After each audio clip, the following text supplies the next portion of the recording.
Hi everybody, I'm VanDusen, and this video is about imposter syndrome.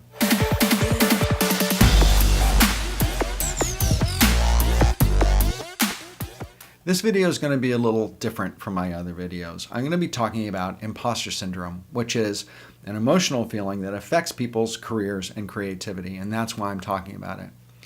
Imposter syndrome is defined by when you feel like a fake or a fraud. Sometimes it can actually vacillate between a level of egomania and superiority and feeling totally worthless and like a fraud.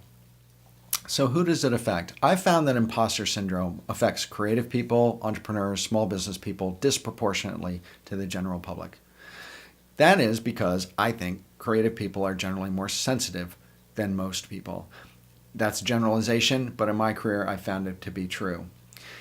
Anyone from the most junior designer, junior professional to CEOs, CMOs, presidents have experienced and do experience imposter syndrome. I'm currently consulting with an SVP of a major corporation, 7-figure salary, incredibly accomplished, who suffers from this syndrome. It doesn't matter whether you're the most junior or whether you're incredibly accomplished. It can affect you psychologically.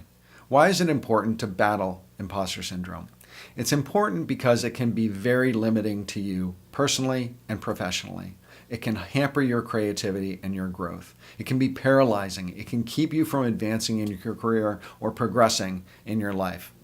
And if it's left unchecked, it can be really self-perpetuating.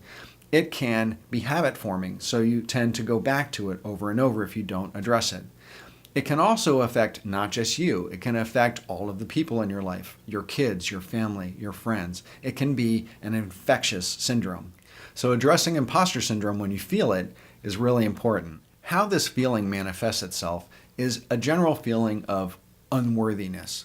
So being scared to try new things, being scared to be ambitious, not pursuing your dreams, not pursuing your goals, not pursuing growth, more money, a promotion, feeling like you don't deserve success or recognition. So now I'm going to tell you about 10 ways you can overcome imposter syndrome. Number 1, remember that feelings aren't facts. Imposter syndrome is a feeling. It doesn't manifest itself in reality. It's your reaction to something that you're perceiving on the outside world. So remember, feelings aren't facts.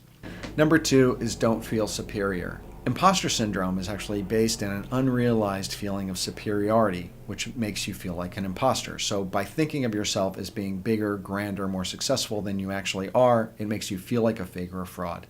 So battle those feelings of superiority. Number 3, let it out. Talk about it. Write about it. Anything that's a secret festers. So imposter syndrome can be self-perpetuating if it's not addressed. So talk about it with your friends, your spouse, your coworkers. Put it out there.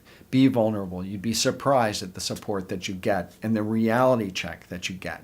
Number 4 is define your own success. Don't compare yourself to Steve Jobs. Don't compare yourself to Bill Gates. Compare yourself to yourself.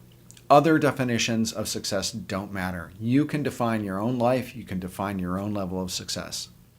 Number 5 is it's not about you. Imposter syndrome, when it comes down to it, is really a self-centered fear. They don't trust me. They don't believe in me. You can combat this and you can overcome it by making it more about other people. So how can I be of service to other people? How can I help other people succeed? My coworkers, my clients. By making it about others and servicing others makes you feel better about yourself. Number 6 is be vulnerable. It's counterintuitive, but actually being vulnerable makes you stronger. By exposing yourself and exposing your feeling, it humanizes you and makes you more likable. Number 7 is collect testimonials. A great way to do this is on LinkedIn. You can ask your LinkedIn connections to write you a recommendation, and generally what will come in is a sentence or two of praise about you. You can post these on your website, you can put them on your social media.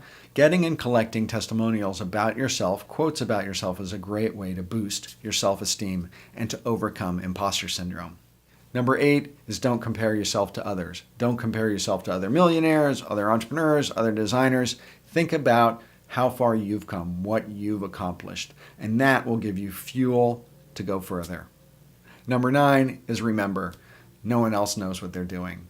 One part of imposter syndrome and feeling like a fake and a fraud is that you think that everybody else has life all figured out. They have all the answers. They do it all better than you do. Well, the fact is that they don't. They're all human. And by humanizing people and realizing that we're all progressing and struggling together makes it less pressure on you and will make you feel better about yourself. Number 10 is you're never finished. You are a work in progress. You haven't hit the goal line yet. Until you're buried in the ground, you're not done. You're in a state of becoming. You're always going to be learning. You're always going to be growing. So feeling like an imposter is acting like you've reached the finish line and this is Judgment Day. It's not.